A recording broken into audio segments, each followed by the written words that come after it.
नमस्कार मित्रों, मैं घनश्याम तिवारी आप सभी लोगों का स्वागत करते हैं अपने YouTube चैनल पुरोहित मित्र में। तो आज आप लोगों के लिए हम अपने इस नए वीडियो में लाए हैं पंचक के बारे में।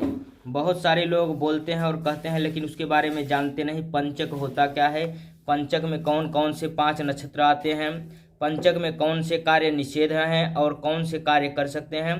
तो इस सारे मामलों को अच्छी तरह से हम बताने वाले हैं, विस्तृत रूप से हम बताएंगे पंचक के बारे में। तो आप लोग बने रहिए लास्ट तक हमारे वीडियो में। चलते हैं, वीडियो को स्टार्ट करते हैं। राधे राधे, जय श्री कृष्णा। तो देखिए पंचक के बारे में हम क्या बता रहे हैं, ये आप लोग सुनिए कि जब चंद्रमा गोचर में जब कुंभ और मीन राशि में स्थित होता है तो यह समय पंचक का माना जाता है। वहीं पंचक की समय अवधि 5 दिन की होती है, इसलिए इसे पंचक कहा जाता है। पंचक के अंतर्गत धनिष्ठा, शतभिखा, उत्तरा भाद्रपद, पूर्वा भाद्रपद व रेवती, ये 5 नक्षत्र आते हैं। इन्हीं 5 नक्षत्रों के बीच में पंचक होता है। पंचक इन्हीं 5 नक्षत्रों से मिलकर बनता है।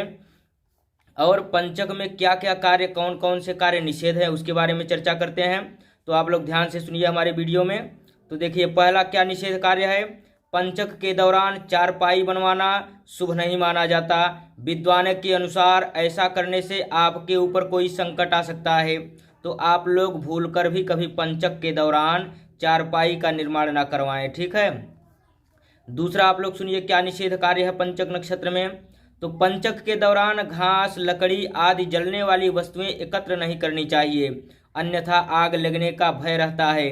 तो आप लोग दूसरे में देखिए क्या दिया गया है, पंचक के दौरान घास, लकड़ी, कभी भी जलने वाली वस्तुएं इकट्ठा ना करें पंचक के दौरान, ठीक है।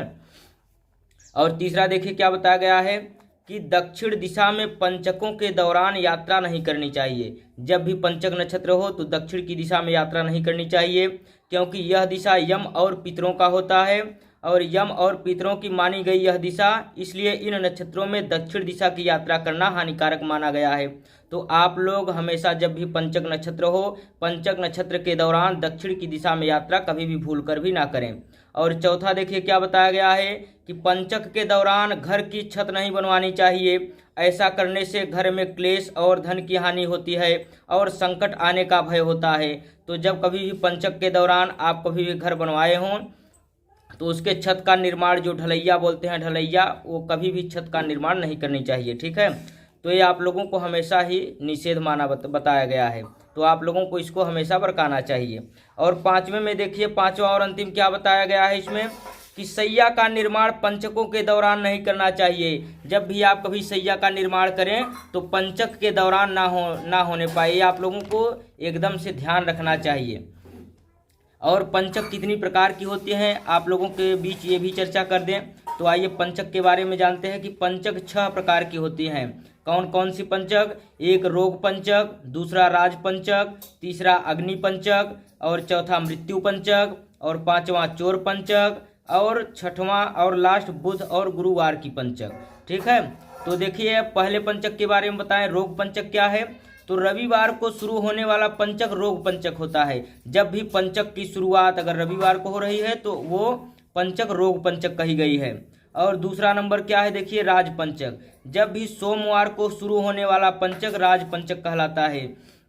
ये पंचक शुभ माने जाते हैं। जब भी कभी सोमवार को पंचक का शुरुआत हो तो उसे राज पंचक कहते हैं। और तीसरा अग्नि पंचक देखिए, जब कभी भी मंगलवार को शुरू होने वाला पंचक हो, जब भी पंचक अगर मंगलवार को शुरू हो तो अग्नि पंचक कही गई है। और मृत्यु पंचक देखिए चौथा नंबर है, शनिवार को शुरू होने वाला पंचक मृत्यु पंचक कही गई है। और 5वां देखिए चोर पंचक, जब शुक्रवार को पंचक शुरू हो तो उसे चोर पंचक कहते हैं। और 6वां और अंतिम देखिए, इसके बारे में विस्तृत क्या बताया गया है कि बुधवार और गुरुवार की पंचक दोष मुक्त होती है। जब भी बुधवार और गुरुवार को पंचक अगर शुरू हो तो दोष मुक्त होती है, उसमें कोई भी दोष नहीं होता है। और पंचक के बारे में देखिए हम थोड़ा और चर्चा करना चाहते हैं कि पंचक काल में मृत्यु होना अशुभ माना जाता है। मान्यता है कि अगर किसी की मृत्यु पंचक काल में हुई हो तो उसके परिवारतः काल में, तो उसके परिवार, कुल या रिश्तेदारों में जन हानि हो सकती है। इससे बचने के लिए मृतक के शव के साथ 5 पुतले आटे या कुश के बनाकर रखने चाहिए। ऐसा करने से पंचक दोष समाप्त हो जाता है।